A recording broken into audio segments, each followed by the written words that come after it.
Desde ontem nós estamos discutindo sobre a votação do orçamento para 2022, que deveria ter sido votado ontem, mas foi postergado para hoje. É sobre isso que nós vamos até Brasília com Luciana Verdolim, que vai trazer para a gente mais informações sobre essa votação. Luciana, boa tarde, bem-vinda aqui ao Top of the Hour. Então, às 14 horas, muito provavelmente, a Câmara dos Deputados iriam aprovar ou não esse orçamento e logo depois, às 17, seria apreciado pelo plenário do Senado. Isso se mantém? Olha, Mariana, a expectativa é que sim. Boa tarde para você, boa tarde a todos. Mas antes de ir para o plenário da Câmara, é preciso votar aqui na Comissão Mista de Orçamento. Terminou agora há pouco uma reunião, o texto está fechado e a sessão vai ser retomada daqui a pouco. O que ficou combinado? Pelo menos é consenso nesse momento, a expectativa é de que seja aprovado. Foi feito um remanejamento de R$1 bilhão do fundo eleitoral para a educação. Por quê? A educação estava com recursos menores do que o limite constitucional, então precisava tirar dinheiro de algum lugar para remanejar para a educação. Aquele fundo de 5 bilhões e 700 milhões para as eleições do ano que vem caiu para 4 bilhões e 700 milhões de reais.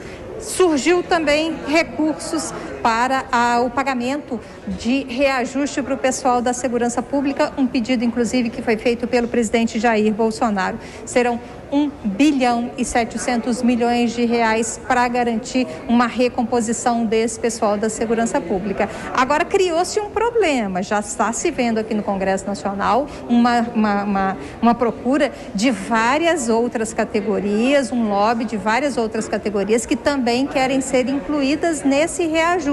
Então, assim, se não entrar na proposta orçamentária desse ano, no ano que vem o governo vai ser extremamente pressionado a dar reajuste também para outras categorias. A reclamação, no entanto, é de que o orçamento está bastante enxuto, o cobertor é curto, não dá para atender a todas as demandas, até por conta disso, a sinalização é de um corte linear de algo em torno de 60% no orçamento dos três poderes, do Executivo, Legislativo e Judiciário. A sessão vai ser retomada daqui a pouco na Comissão Mista de Orçamento, ela foi aberta por volta de 10h30, 10h40 da manhã, foi suspensa por falta de acordo, houve uma reunião de líderes, eles remanejaram recursos, fecharam acordo e refizeram o texto, e esse texto que vai para a Comissão Mista, depois precisa ser aprovado pelo plenário da Câmara e Senado.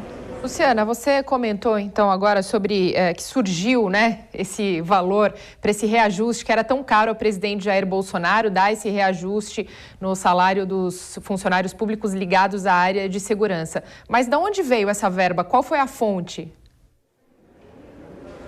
Não sei te dizer ainda, Mariana. Isso a gente vai precisar esperar as explicações que vão ser dadas agora pelo relator da matéria. O que a gente sabe é que foi uma guerra essa discussão, essa reunião da Comissão Mista de Orçamento, as lideranças, todo mundo querendo, né, garantir recursos para suas áreas, e a bancada da segurança pública aqui no Congresso Nacional é bastante forte. Então, como tinha sido um pedido, inclusive, do presidente Jair Bolsonaro, o discurso aqui de deputados e senadores era de que caberia à equipe econômica, inclusive, apontar a fonte de receita. Tem uma reclamação de que o presidente reclama muito, de que quando chega projeto lá no Palácio do Planalto, sem dizer de onde vai sair o dinheiro, o presidente vai às redes sociais, dá entrevista reclamando que o Congresso Nacional aprovou uma proposta sem apontar de onde vai sair o recurso necessário para garantir esse gasto extra. Aqui a reclamação é de que o presidente Jair Bolsonaro fez a mesma coisa com a questão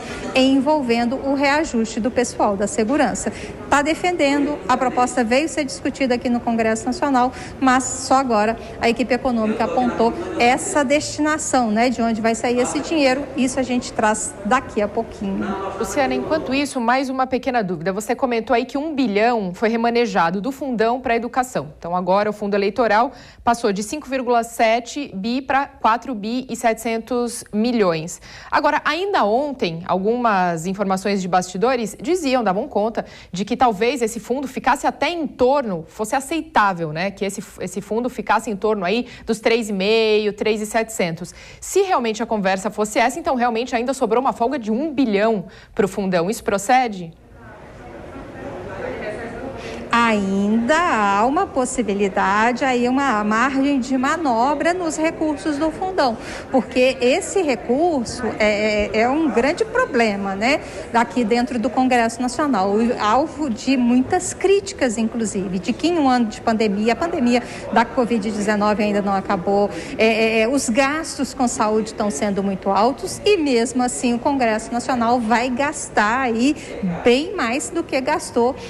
O Congresso Nacional destinou recursos para as eleições, bem mais do que foram os recursos destinados nas eleições de 2020. Então, assim, há muita reclamação, então assim, existe a sinalização de acordo, já há a possibilidade desse texto que foi acordado aqui ser levado à votação final, mas a gente sabe que mudanças podem ser feitas até a última hora. Pelo menos por enquanto, o que está fechado? Um fundo eleitoral de 4 bilhões e 700 milhões de reais. Ontem a gente estava ouvindo comentários de que deputados e senadores aceitariam até um fundo de 3 bilhões de reais. Pelo visto, as negociações não avançaram de forma correta, então eles garantiram um valor maior. Mas tudo isso, até a hora da votação, pode mudar. A expectativa é de que não, porque senão acaba demorando muito, né? Porque se tiver acordo, a votação, tanto na CMO quanto nos plenários da Câmara e Senado, são bem rapidinhos. Então, o que precisa aqui no Congresso Nacional é acordo. Sem acordo, as votações não andam, as sessões nem ficam, né, mantidas. É o que a gente viu hoje na Comissão Mista de Orçamento, que abriu e fechou a sessão por várias vezes. E sem acordo, os parlamentares também não saem para o recesso, né? Obrigada, Luciana Verdolim. Uma ótima tarde. Você retorna ao longo da programação. Agora sim, nós chamamos novamente Paulo e Felipe. Começo por você, Paulo. Olha só, acho importante a gente falar sobre esse valor, né, para o reajuste dos servidores públicos ligados à segurança, que nós já sabíamos, era uma questão muito cara ao presidente Jair Bolsonaro e foi viabilizada. Mas se por um lado conseguiram viabilizar o orçamento para que haja esse reajuste, por outro lado o presidente muito provavelmente está criando um grande problema para si próprio e para toda a sua popularidade por conta justamente desse lobby que a Luciana Verdolim trouxe para a gente, de que outras categorias vão querer o mesmo. Mariana, antes de eu fazer meu comentário, eu preciso dar boa tarde a você, boa tarde ao Felipe, boa tarde a todos, senão minha mãe aqui reclama. A gente entra às vezes assim, todo empolgado para comentar e acaba esquecendo, então boa tarde a todo mundo. Mas de fato, né?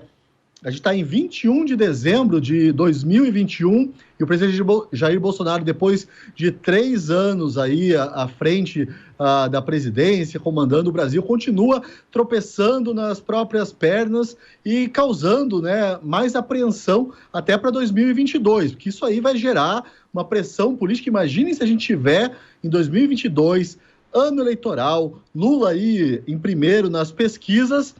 E se a gente, de repente, enfrenta greve de servidores públicos federais por conta dessa iniciativa aí do presidente de garantir o reajuste apenas de um setor dos funcionários públicos. Então, eu não entendo por que o presidente Jair Bolsonaro insiste, né, nesse caso, em agir como um sindicalista, na verdade, da segurança pública. Não estou dizendo que esse setor da segurança pública não deva ter investimentos, que os policiais, né, esse pessoal todo não deva ter algum tipo de reajuste, mas privilegiar, essa é a palavra, é que é complicado, ainda mais privilegiar numa hora, né, pós-pandemia. O Brasil está tentando se ajustar, está tentando consertar a economia, está tentando ajustar também as contas públicas e, de repente, vem essa pressãozinha, que é uma pressãozinha, me parece um jogo político tão mesquinho, tão pequeno diante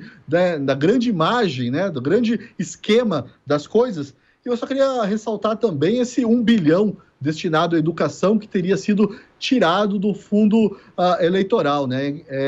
Entra ano e sai ano e a gente insiste nessa ideia de que jogar dinheiro na educação vai necessariamente melhorar a educação do Brasil. Aí os políticos agindo demagogicamente, estão tirando lá 1 bilhão do dinheiro imoral que seria destinado para financiar a campanha eleitoral em 2022, estão destinando a educação usando desse argumento que eu acho extremamente falho e também trágico para a nossa educação, essa ideia de que é só jogar dinheiro da educação, 1 bilhão a mais, que tudo vai melhorar. E olha, ainda, se eles quiserem realmente, segundo a Luciana Verdolin, ainda tem mais 1 bilhão e 700 milhões que podem ser retirados aí, porque até ontem eles aceitariam que o fundão ficasse em 3 bilhões. Mas vamos lá, Felipe Bueno, você acredita que o presidente Jair Bolsonaro, com essa conquista dele, né, de ter conseguido essa verba para injetar no reajuste dos servidores públicos ligados à segurança, pode ter, de repente, trocado o pé pelas mãos? Afinal, o cobertor é curto demais. Eu gostei da construção que você fez, Mariana. Você disse que o tema do reajuste para o setor de segurança pública é caro ao presidente da República. Na verdade, foi caro ao país. Para ele, saiu barato. O que vai sair caro vai ser justamente essa pressão que você apontou que vai ocorrer assim que o orçamento for aprovado. Você lembrou muito bem também que a questão do orçamento é a seguinte: sem orçamento votado e aprovado, não tem papel picado, não tem ceia, não tem peru, não tem amigo secreto, ou seja, não tem o fim do ano legislativo de 2021. Então, eles irão aprovar, né? Os parlamentares irão aprovar o orçamento. A história mostra, né, que eles não têm como fugir disso. Agora, com relação ao cobertor curto, a gente está falando de um universo de menos de 10% do orçamento ao todo, né, disponível para investimentos, ou seja, para você pensar além do que já está carimbado. E aí eu quero reforçar o ponto que o Pousanovi colocou, que é a questão da educação ser tratada como troco, né? E aí eu quero resumir minha fala dizendo que tanto a educação como a saúde têm gastos carimbados no orçamento pela educação. São dois entre, né, alguns aspectos que são carimbados na Constituição. Então, quem é que acompanhou em 2021 um debate sério por parte do Executivo e do Legislativo sobre como investir na educação? Como parar de passar vergonha em índices, em rankings internacionais? Zero, né? Gasparzinho fantasma, né? Não teve esse debate. Então, vem aí, aos 43, 44 do segundo tempo, um acordo falando, vai mais 1 bi para educação. E 1 bi para educação significa o quê, né? Exatamente como o Bolsonaro falou. Para quê? Para comprar giz, para comprar lousa, para consertar cadeira? Não se sabe, né? E aí o planejamento, né? Pensando no futuro, pensando no desenvolvimento, pensando nos melhores índices, não existe. Agora são